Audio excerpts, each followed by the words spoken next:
What's up YouTube, it's the one and only Legend of Winning, aka Low, and I'm back with another video. So I've been waiting for the past couple of weeks now in hopes that Carmelo Anthony would be traded. However, he wasn't. So what I decided to do was kind of push that to the side and go ahead and give you all my 4 biggest winners and losers. This video right here is obviously my 4 biggest winners. Make sure you hit the subscribe button so you can be updated when I do upload my 4 biggest losers within the next couple either hours or a day. But with all that being said, people, let's get right into the video. Here are my 4 biggest winners of this year's offseason.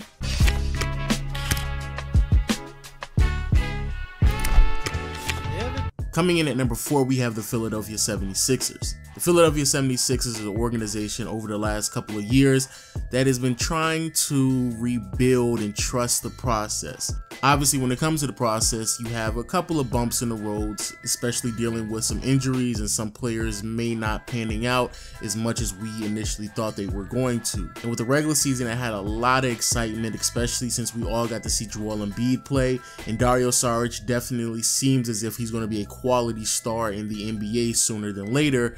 It made a lot more sense for the process to make a jump start in the future and make the step and get that first overall pick in this year's draft class. Selecting Markelle Fultz, in my opinion, is a massive upgrade for the organization.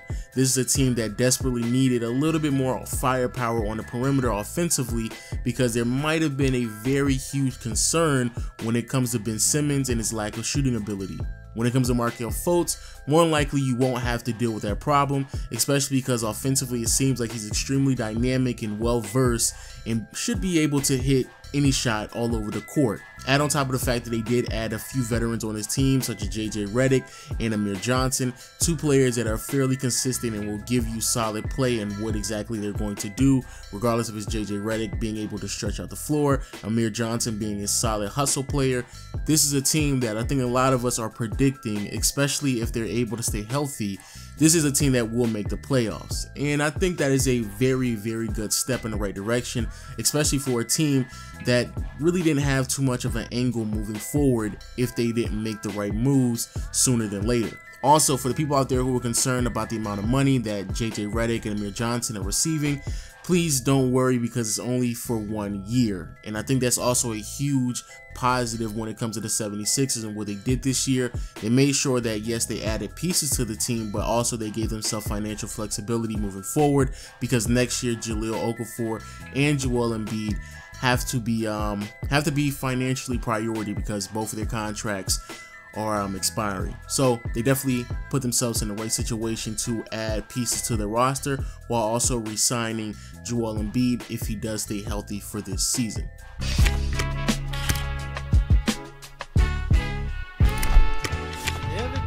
Moving on to number 3, we have the Oklahoma City Thunder. OKC is an organization that has been hit in the face pretty hard, especially over the last year, with Kevin Durant deciding to take his talents to Golden State. Because Kevin Durant decided to move from OKC to the Golden State Warriors, there has been a massive void in talent, especially at the small forward position that they desperately needed to fill. Furthermore, you had this organization who spent a little bit too much money on complementary pieces such as Victor Oladipo and Steven Adams, so one of them also had to be moved as well. And OKC, in timely fashion, did both of those things.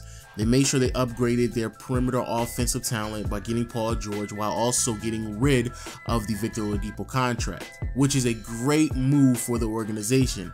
Paul George should be able to come in, fill in a role that I'm not going to say he's supposed to be Kevin Durant, but definitely should be able to fill the void of that Kevin Durant role by giving some offense to this team, spacing out the floor, because we all know this team desperately needed some more spacing and being much more of a consistent offensive threat that the opposing team would honestly have to defend.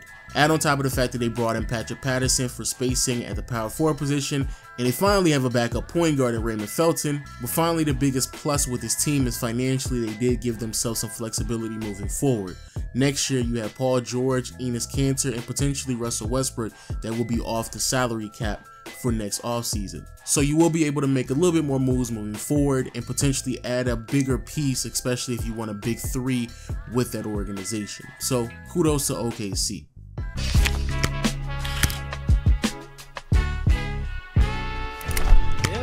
Coming at number 2, I have the Golden State Warriors. Yes, I know the Golden State Warriors are only number 2. I know a lot of people would have suggested them to be number 1. However, I have my reasons.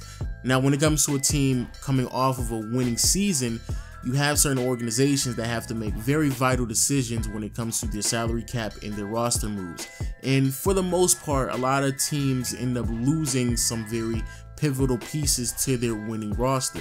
However, when it comes to the Golden State Warriors, they actually did the exact opposite. The Golden State Warriors had a few loose ends that potentially could have left the organization because they were expiring contracts in both Andre Iguodala and Sean Livingston. Not only did they bring both of them back, along with signing Steph Curry and Kevin Durant to contracts as well, but they also added better pieces to their roster. Bringing Omer Caspi and Nick Young on for the ride definitely aids them in their floor spacing, and depending on what exactly Zaza Pachulia and JaVale McGee wants to do with their life as well, they could potentially jump back on the bandwagon for a little bit of a pay cut. But you know, at the end of the day, it definitely will be worth it if you want to be part of history, because it does seem like the Golden State Warriors are poised to win another championship. So shout out to the Golden State Warriors for not only adding the same piece that you had last year, because I do believe Sean Livingston and Andre Iguodala are very pivotal pieces to what they have going on in that organization for the last 3 to 4 years now, but also adding other new pieces and getting better with Nick Young and Omer Caspi. I feel like those are two very, very qualified players that they added to their roster.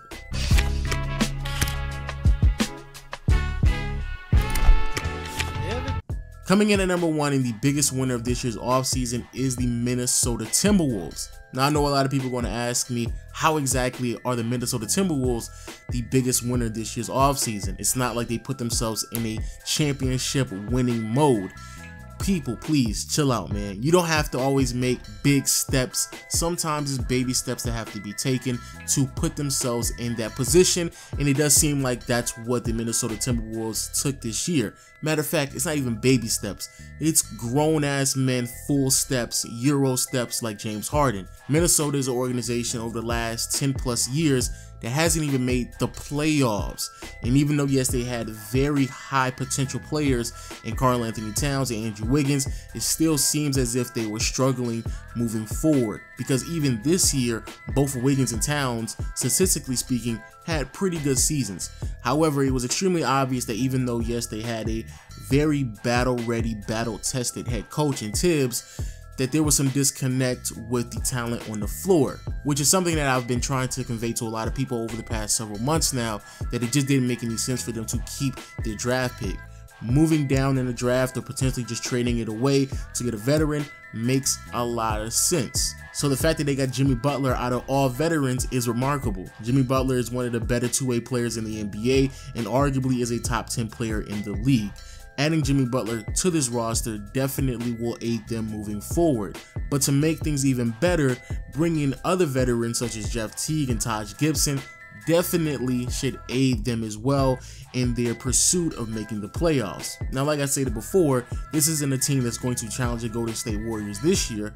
However, moving forward, in my humble opinion, I honestly believe that the Golden State Warriors, their biggest threat is the Minnesota Timberwolves. The Minnesota Timberwolves financially are put in a situation to where they will be able to consistently go over the cap with certain players such as Shabazz Muhammad, Andrew Wiggins, and obviously Karl Anthony Towns, and also adding in very qualified players such as Jimmy Butler, Jeff Teague, and Taj Gibson. Now, with all that being said, people, if you feel like I'm completely wrong, which I'm pretty sure there's a handful of you that feel that way, make sure you leave a comment in the comment section below.